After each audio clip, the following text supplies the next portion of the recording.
이 행작은 어떻게 구성되어 있냐면 얘는 제 표현으로 한다면 무지개 과목이에요. 딱 색깔별로 깔맞춤 되어 있죠.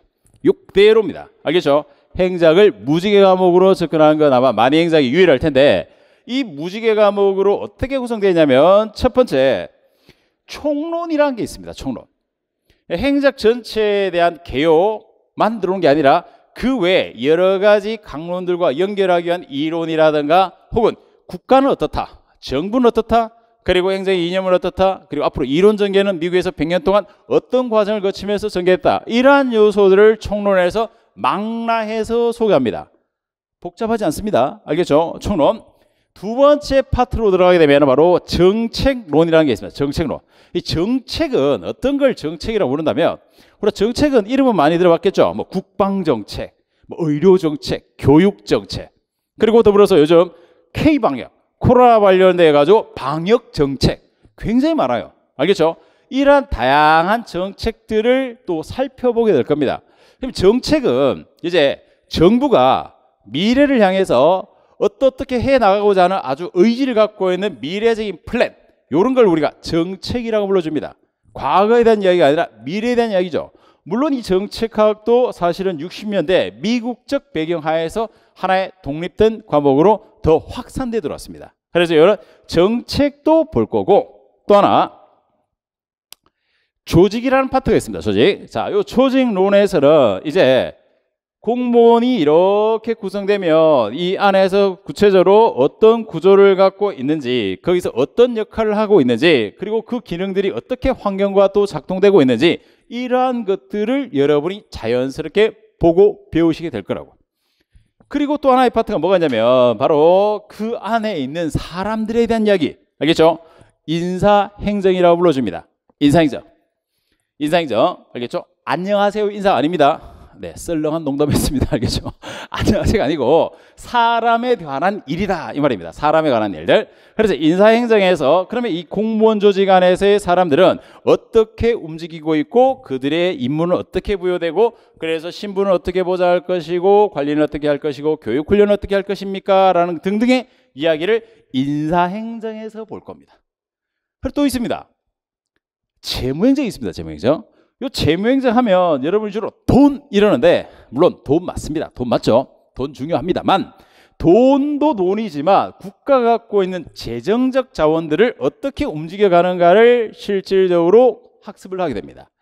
원래 이 재무라는 것하고 재정하고 예산이라는 것하고는 엄밀히 하면 다른데, 그러나 실질적으로는 같다라고 생각하셔도 여러분 수험에는 전혀 지장이 없습니다. 이러한 디테일한 사항들은 나중에 재무행정을 들어가면서 또 안내하고 소개시켜 드릴 겁니다. 걱정하지 마세요. 알겠죠? 그래서 돈 머리 아파요, 계산해야 되잖아요, 그런 게 아니라 국가작용에 있어서 중요한 에너지원이기 때문에 이 에너지원이 어떤 국가재정법적 관점에서 이론은 어떻게 전개되고 예산은 어떻게 짜여지고 그 예산을 또 어떻게 집행하고 그 과정에 평가는 어떻게 하고 결산은 어떻게 할 것인가, 이러한 것들이 재무행정이라는 범위 안에서 오롯이 딱 담겨 있습니다. 재밌겠죠? 네, 재밌다고 하십시오 빨리. 알겠죠? 이런 낯선 것들을 볼 때 뭔가 배워간다는 희열, 스릴 있지 않습니까? 네, 있습니다. 분명히 제대로 말하면. 그 다음 또 하나가 뭐냐면 통제론입니다. 통제론. 자, 그러면 이런 거예요. 사람들을 배치하고 이 사람들을 배치하고 그 안에 조직도 짜고, 그리고 이런 사람들이 역할을 하면서 이런 수행이 일어나고 나면, 그러면 이제 돈도 들어갔고 사람도 일했고 조직도 짜졌으면은 대체 잘했냐 못했냐, 이러한 부분에 대한 피드백적인 평가가 필요합니다. 그래서 이 통제론이라고도 합니다만 다른 곳에서는 혹은 다른 대학교 교수들은 이 부분을 환류론이라고 하기도 합니다. 환류나 통제나 같은 맥락에서 있습니다. 알겠죠?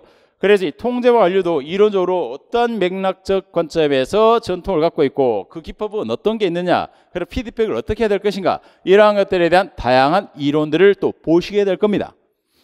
자, 그리고 나서 무지개의 마지막, 만행작 스타일의 무지개의 마지막 카드를 장식할 건 뭐냐면 바로 이런 정책, 조직, 인사, 재무, 통제, 이게 그대로 어디로 가느냐, 국가행정만 있는 것이 아니라 지방자치단체에 이루어지는 행정, 이게 바로 지방행정입니다. 지방행정.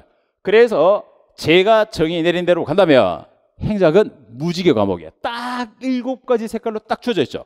그래서 만행작 또또북도 딱 이 깔맞춤을 해서 무지개 과목으로 색깔을 교재를 구성해 뒀습니다. 아시겠죠? 요 그대로 무지개로 깔맞춤했습니다. 다음 시간에 제가 한번 교재를 한번 소개시켜 드릴 테니까, 혹은 뭐 인터넷 같은 데 검색해 보시면은 바로 나올 겁니다. 유튜브라든가 네이버라든가 구글, 요렇게 구성되어 있는 거죠. 자, 그럼 이런 전체가 구성되어 가지고 행정을 좀 더 접근해 보면 이런 거죠. 행정이란 정부가, 즉 국가가 미래지향적인 정책을 형성하고, 이 정책을 형성한 구조 속에서 이제 실무적 관점에서 구체화 시켜가는 모든 공익적 활동, 요 구체화시키는 과정에 이제 사람도 필요하고 조직도 필요하고 돈도 필요하고 거기에 대한 피드백 환류 통제도 필요하고, 요걸 또 그대로 지방행정이라는 측면에서 뭐 서울시는 어떻고 서초구는 어떻고 경기도는 어떻고 제주도는 어떻고 이렇게 적용하면 이게 바로 전체 우리가 봐야 될 행정의 모습이 됩니다. 그래서 이 행작은 실제 실무에서도 굉장히 중요한 과목입니다. 실무에서도. 아셨죠? 바로 이러한 무지개적 구성을 그대로 갖고 있는 깔맞춤 교재. 알겠죠? 그래서 행작이 구성됩니다. 행작. 자, 이러한 행작에서 그러면 도대체 시험에서는 어떤 것들이 주로 나오냐라고 한다면, 시험에서 이 7가지가 다 중요합니다만, 그래도 통상적으로 비중을 좀 보다면 인사혁신처가 여기에 대해서 반드시 이 부분은 문제 내야 됩니다, 이런 가이드 잡아주지 않습니다. 출제위원들이 가서 한국 행정학회 협회에 있는 회원의 그 교수, 대학교의 한 정교수급 이상, 조교수 안 됩니다. 알겠죠? 정교수급 이상의 출제위원들이 들어가서 이러한 요소를 고려해서 이제 출제위원의 시선에 보면 보이는 거죠. 그게 바로 만행자의 시선입니다. 그래서 이 총론이 우리가 20문제 중에서 뭐 군무원 같은 경우는 조금 예외겠지만 일반적으로 국가직, 지방직, 구급 20문제를 냅니다. 20문제. 경찰 간부라든가 승진시험이라든가 이런 곳에는 문제 문항수가 다릅니다. 알겠죠? 요 20문제 구조 속에서 본다면 총론이 보통 한 3-4문제, 정책 3-4문제, 조직이 한 4문제에서 3문제 사이, 인사재무관 2문제 정도, 그리고 통제론이 약 1문제 정도, 나머지 2-3문제가 지방행정, 이러한 비율적 구성을 지닙니다. 근데 이게 가이드를 인사혁신 강제적으로 잡고 있는 게 아니다 보니까, 그래서 어떤 일을 하냐, 때로는 어떤 문제들은 조금 파트별로 치우치는 경우가 있습니다. 즉 어떨 때는 갑자기 조직론 문제가 많아지고 갑자기 재무행정 문제가 사라지기도 하고, 알겠죠? 이러한 경향들은 좀 왔다 갔다 하지만, 그러나 그럼 그렇다고 해서 난 공부하다 보니까 인사행정이 너무 어려워, 하지 말자 라고 하면 안 된다는 거죠. 알겠죠? 그걸 알고 어디에 몇 문제 나올지 다 예상하고 공부하면 좋겠지만 그런 걸 예상할 수는 없습니다. 그래서 우리가 준비하는 과정에는 이런 비율적 요소를 고려해서 거기에 맞게 균형적으로 딱 효율적으로 배분해서 수업을 듣고 진행하시면 됩니다. 물론 기본 이론과 수업도 이 비율에 맞춰서 그대로 나올 수 있는 각도에서 정렬을 다 해뒀습니다. 알겠죠? 만행작은 다 계획이 있습니다. 실제 원래 라이브 특강에서 이러한 7가지 무지개 전 범위를 딱 3시간 반 만에 돌파해서 실제 제가 이거 나옵니다, 준비하세요 해서 그대로 문제까지, 문항까지, 내용까지 일치시켜 버렸죠. 이게 바로 적중입니다.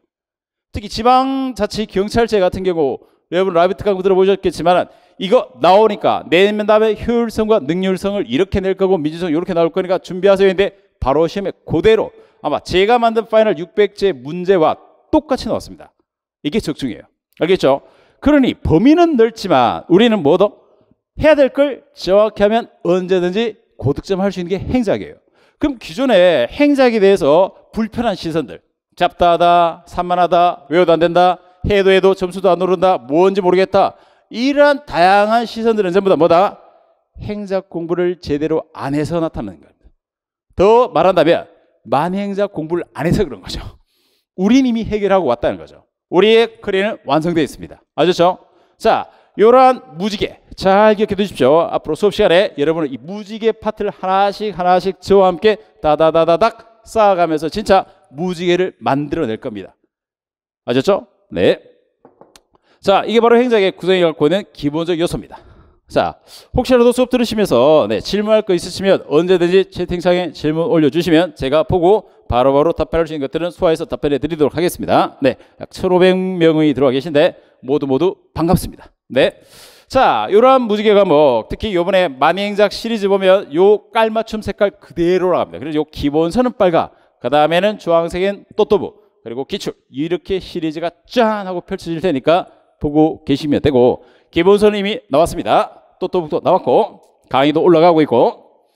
자, 그러면 이제 이 9급의 시험 범위는 뭐냐라고 퀘스천을 던져드린다면 바로 이러한 범위 내에서 다 들어옵니다. 자, 여기에서 특히 하나 더 주목할 것은, 그러면 우리가 크게 본다면 국가직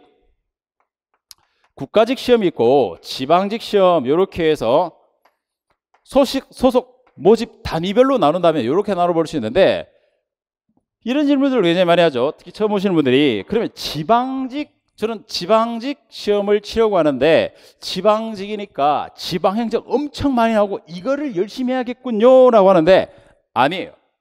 나는 국가직을 준비하니까 국가직을 위해서라면 그러면 국가는 정책이 중요하니까 정책을 열심히 하겠군요. 아니요. 알겠죠? 제가 말씀드린 이 7가지 무지개 이 범위 내에서 비율적 구조를 그러니까 최근이라는 건 언제냐면, 예전에 문제를 공개하지 않고 인사혁신처, 그전에 인사혁신처 없었지만 혼자서 출제하고 할 때는 그렇게 치우치 문제가 많이 나왔는데, 인사혁신처가 주관하고 문제를 이제 공개하기 시작했죠. 알았죠? 10년 전부터.